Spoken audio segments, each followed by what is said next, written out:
एक गांव में शारदा नाम की एक सासू माँ रहती थी। उसकी बहू का नाम था अनामिका।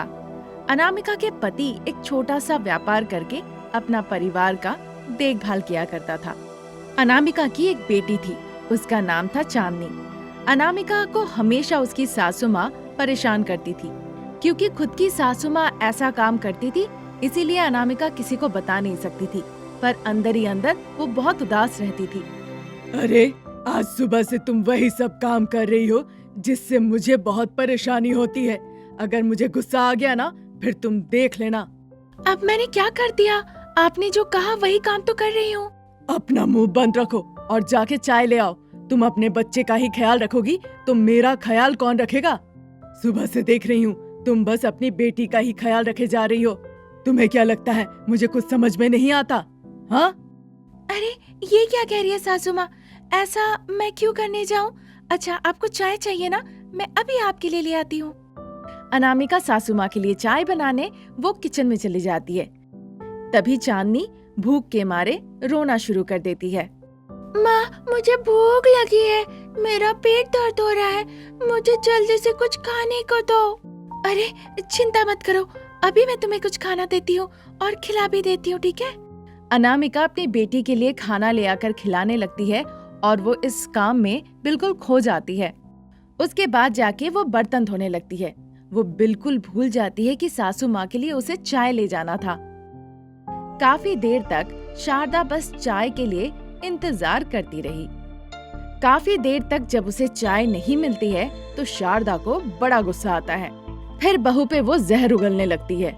ये क्या तेवर है? मैंने आधा घंटे पहले तुमसे कहा था चाय लाने, अभी तक तुम नहीं लाई। तुम समझती क्या हो मुझे? ऐसा कहते कहते शारदा का गुस्सा और तेज हो जाती है। वो अनामिका के दोनों गालों पे थप्पड़ लगा देती है। अनामिका पे जैसे दुखों का पहाड़ टूट पड़ता है। सासू माँ, मुझे माफ कर दीजिए। चांदनी बहुत भूखी थी, मैं उसे खिलाने गई तो भूल गई। मुझे इस तरह से मत मारिए, मैं ऐसी लड़की नहीं हूँ कि आपको इस तरह से दुख पहुँचाऊंगी। क्या कहा? तुम्हारी ऐसी बनावटी बातें सुनने के लिए यहाँ कोई नहीं है। तुम्हारी गलती है और तुम उस नन्ही बच्ची पर सारी गलती चढ़ा रही हो। अब बस रुको तुम, फिर देखो मैं क्या करती हूँ। शारदा चम्मच की डंडी को आग में डालती है और उससे अनामिका के हाथों को जला देती है। अनामिका जलन बर्दाश्त ना कर पाने की वजह से जोर जोर से चिल्लाने लगती है। तब तक रमेश वहाँ जाता है। रमेश अपनी पत्नी को देखकर भाग के उसके पास जाता है। अनामिका जोर जोर से रोने लगती है। माँ, अनामिका ने ऐसा क्या किया? अनामिका, तुम बताओ, तुमने क्या किया है ऐसा? अरे, ये महिलाओं की बात है, तुम इसके बीच में मत घुसो, समझे? जाओ यहाँ से, तुम्हारी जरूरत नहीं है। ऐसी बात नहीं है माँ, अनामिका ऐसी रो रही है तो मैं कैसे ठीक रह सकता हूँ? तुम जो भी कर रही हो ठीक नहीं कर रही हो। बच्ची भी सहमी हुई है, बच्ची के सामने तुमने ये सब क्यों किया माँ? मैंने तुमसे कहा ना, यहाँ तुम्हारी जरूरत नहीं है। ऐसा कह के रमेश वहाँ से चला जाता है। अनामिका अपनी सासू माँ की हरकतों की वजह से बहुत परेशान रहने लगती है। अनामिका को देखकर उसकी बेटी चांदनी उसके गले लग के रोने लगती है। वो दिन निकल जाता है। अगले दिन रमेश बहुत गुस्से से घर आता है। आते ही वो अनामिका पर चिल्लाने लगता है। अनामिका, अनामिका, अनामिका, यहाँ जल्दी आओ। क्या हुआ जी? मैंने तुम्हें कहा था ना मेरी 2 जोड़ी कपड़े आयरन करना, तुमने नहीं किया। पता है मेरी मीटिंग है। अरे, मैं बिल्कुल भूल गई, अभी के अभी कर देती हूँ जी। हमेशा से ही तुम कभी मेरी बात नहीं मानती हो। आज मुझे बिना इस्त्री का ही पहन के जाना पड़ेगा। क्या कहते हो? मेरा 4 हाथ है, एक तरफ बच्चे का ख्याल रखना होता है, एक तरफ पूरा घर संभालना होता है। आप ही बता दो मैं क्या करूं? बहुत हो गया, ऐसा मत कहो कि तुम ही अकेले घर का सारा काम करती हो। कभी कभी लगता है माँ की बातें सच है। वो हमेशा कहती है कि तुम बहुत बड़ी कामचोर हो। मैं ही अपने आँखों में प्यार की पट्टी बांध रखा हूँ। आप मुझसे इस तरह से क्यों कह रहे हैं? मैंने क्या गलती की है? अब तुम कुछ मत कहो, मैं जा रहा हूँ। रमेश के जाने के बाद अनामिका बहुत दुखी हो जाती है। जल्दी से भगवान के पास जाके प्रार्थना करने लगती है। ईश्वर, आपने मुझे ऐसी जिंदगी क्यों दी? मैंने क्या किया है? मैं अकेली व्यक्ति हूँ और इतना काम करती हूँ। मुझे ऐसी जिंदगी नहीं चाहिए। आप मेरी जिंदगी बस ले ही लीजिए। जब अनामिका ऐसा कह ही रही थी, वो अचानक से अपने शरीर में कुछ ऊर्जा महसूस करने लगती है। अनामिका के हाथ बहुत बड़े हो गए। ये देखकर अनामिका बहुत खुश हो गई। वो उत्साहित थी कि अब उसका काम जल्दी होगा। उसके बाद से ही अनामिका अपना घर का सारा काम जल्दी जल्दी करके खत्म कर देती है। तभी अनामिका को एक बात पता चलती है। उसे पता चला कि वो गर्भवती है। वो इस बारे में अपनी सासू माँ और पति को बताती है। अब गर्भवती कहकर तुम काम से बचना चाहती हो ना? ये सब मेरे साथ नहीं चलने वाला। नहीं सासू माँ, आप जितना काम बोलेंगी मैं सब कर दूंगी। आप बिल्कुल दुखी मत होइए। हाँ हाँ, देख लेंगे। बस मुंह नहीं, कभी कभी हाथ भी चला लिया करो। ऐसा कहकर शारदा गुस्से से वहाँ से चली जाती है। रमेश भी अपने काम में व्यस्त हो जाता है। अपनी जादुई हाथों के मदद से अनामिका अपनी बेटी का ख्याल रखती थी। एक तरफ सब्जी काटा करती थी और दूसरी तरफ अपनी सासू माँ की जरूरतों का भी ख्याल रख के सारा काम निभाती थी। सिर्फ इतना ही नहीं, अपना पति का कहा हुआ सारा काम भी अनामिका कर देती थी। आजकल अनामिका सारा काम जल्दी जल्दी निपटा लेती है। ये सब देखकर शारदा और रमेश बड़े हैरान रहते हैं। कुछ दिन निकल जाता है। अब अनामिका पूर्ण गर्भवती है। अनामिका अपने मायावी हाथों से बच्चे को जन्म भी देती है। अनामिका को देखकर शारदा रमेश दोनों आश्चर्य हो जाते हैं। ऐसा कि अनामिका को देखकर वो दोनों डर जाते हैं। अनामिका बेटा, मुझे माफ कर देना। इतने दिनों से मैंने तुम्हें बहुत परेशान किया, मुझे माफ करो। अनामिका, मैंने भी इतने दिनों से तुम्हें बहुत परेशान किया, मुझे माफ कर दो। अपने पति और सासू माँ में ये परिवर्तन देखकर अनामिका बहुत खुश होती है। अनामिका अपने मायावी हाथों के बारे में कभी किसी को कुछ नहीं कहा और ऐसे खुशी खुशी जीवन बिताने। वो चिलचिलाती गर्मी का मौसम था। उस समय सुखाड़ भरा हुआ था। कुछ क्षेत्र में तो पानी की एक बूंद भी नहीं थी। रामपुर गांव की हालत भी कुछ ऐसी थी। बिना पानी के लोग परेशान थे। उस गांव में शारदा नाम की एक धनी महिला थी, पर शारदा का बेटा रमेश और बहू अनामिका बिल्कुल धनी नहीं थे, क्योंकि रमेश ने ऐसी लड़की से शादी की थी जिसे शारदा पसंद नहीं करती थी। इसीलिए उन दोनों को उसने घर पे नहीं आने दिया। तब से वो एक ही गांव में थे, लेकिन दूसरे घरों में रहते थे। शारदा की एक पोती थी जिसका नाम था सीता। पैदा होने के बाद उसने उसका मुंह तक नहीं देखा। धनी होने के कारण हमेशा मौज मस्ती पार्टी में वो अपना समय बिताती थी। तभी एक दिन रमेश और अनामिका अपने बीच बातें कर रहे थे। अनामिका, मैं शहर जा रहा हूँ, वहाँ से तुम्हारे लिए कुछ लाऊं क्या? अजी, इस झील के नुकसान पानी को पीना बहुत मुश्किल हो गया है। पानी पीने का मन नहीं करता है। हमारी बेटी सीता वो गंदा पानी नहीं पी पा रही है।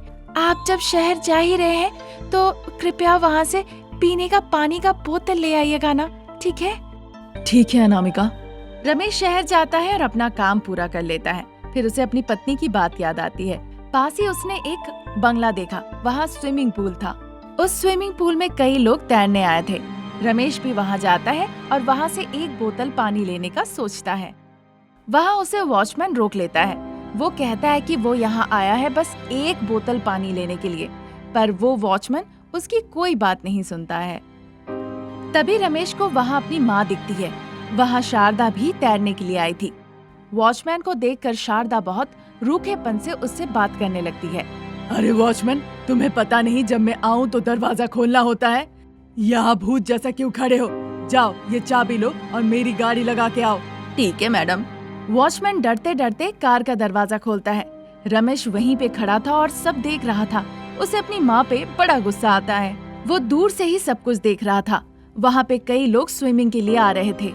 उसने देखा कई लोग अपने पूरे परिवार के साथ खुशी खुशी तैरने के लिए आ रहे थे, पर वो दुखी होकर घर लौट जाता है। रमेश को इस तरह दुखी होकर घर लौटते देख अनामिका को संदेह होता है। अजी, क्या हुआ आपको? आप इस तरह से दुखी क्यों हैं? मुझे बहुत दुख हो रहा है अनामिका।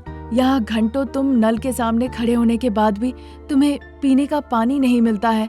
तालाब का गंदा पानी हमें इस्तेमाल करना पड़ता है और शहर में लोग पानी में अय्याशी करते हैं, पानी की बर्बादी करते हैं, पानी में स्विमिंग करते हैं। मैंने आज माँ को स्विमिंग पूल के पास देखा। वो मुझे देखने के बाद बड़े गुस्से से बात कर रही थी। बिना कुछ कहे लौट आया मैं। इसको लेके आप चिंता मत कीजिए। जो होता है अच्छे के लिए होता है। आप ज्यादा सोच सोच के अपनी सेहत मत बिगाड़िए। हाँ, कहाँ है सीता? अरे, वो तो नल के पास जाके खड़ी है, आप देखिए ना। हर दिन सभी लोग वहाँ पे खड़े होके इंतजार करते हैं, पर एक बूंद पानी नहीं निकलती। लेकिन हम सभी को उम्मीद है कि वहाँ से पानी आएगा। इसी उम्मीद के साथ हर कोई ऐसा कर रहा है। मैं जाकर अपनी बेटी को ले आती हूँ, ठीक है ना जी? ठीक है। ऐसा कहकर अनामिका अपनी बेटी को लाने चली गई। वहाँ नल के पास जोरों का झगड़ा लग गया। जैसा स्कूल में कहा गया था, सीता ने वैसा ही किया। उसने बोतल से पंप किया और आधा बर्तन पानी मिला, और बस उस आधे बर्तन पानी के लिए सारी महिलाएं वहाँ लड़ना शुरू कर देती है। ये देखकर अनामिका को बड़ा गुस्सा आता है। इस तरह से झगड़ा करके कोई फायदा नहीं। इस गांव में शारदा देवी रहती है ना, अगर वो इसे संभाल ले तो सब समस्या का समाधान हो जाएगा। इस तरह से झगड़ा ना करके हम वहाँ जाके पूछ सकते हैं। चलिए चलते हैं। लोगों को इकट्ठा करके अनामिका शारदा के यहाँ चली जाती है। उन्हें देखकर शारदा को बड़ा गुस्सा आता है। क्यों मैं तुम लोगों को सहायता करूं? ये पैसा मेरे पति के द्वारा कमाया हुआ है, ये मेरे खर्च करने के लिए है। अब मैं गांव का भलाई देखूं। क्यों मैं इस गांव की मुखिया हूँ क्या? तुम्हें लोग बताओ। अभी के अभी नहीं गए यहाँ से तो पुलिस बुला के तुम्हें जेल में डाल दूंगी। शारदा का ये अभिमान देखकर सब वहाँ से चले गए। अनामिका भी उनके साथ घर लौट गई। पर कैसे भी अनामिका अपनी सासू माँ को सबक सिखाना चाहती थी। अगले दिन बिना किसी को कुछ बताए वो तालाब से गंदा पानी ले आके सीधा वो शारदा के यहाँ चली जाती है। बिना किसी को पता चले वो अच्छे पानी के साथ उस पानी को मिला देती है, जिससे शारदा को बहुत उल्टियाँ होती है।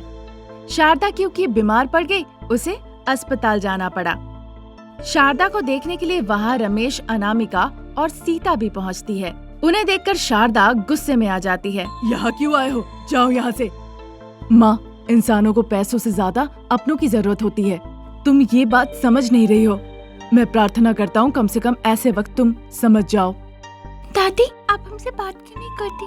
पूरा गांव कहता है कि मैं बिल्कुल आपकी तरह दिखती हूँ, पर आप हमारे साथ क्यों नहीं रहती है? मेरे मम्मी पापा इस बारे में नहीं बताते, कम से कम आप बताइए।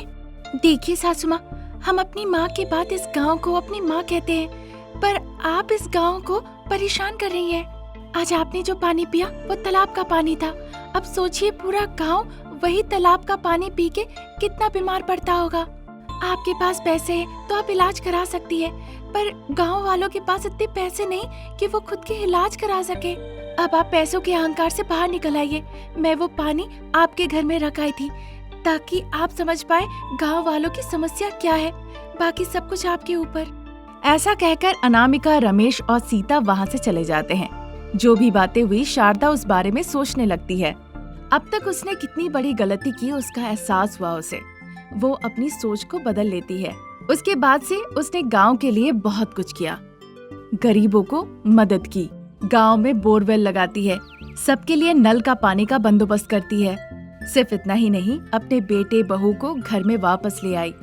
बाद में वो अपनी पोती सीता के साथ खेल के खुशी खुशी जीवन बिताने लगी। ऐसी और भी बेहतरीन कहानियों के लिए हमारे चैनल को सब्सक्राइब करें। Thank you for watching.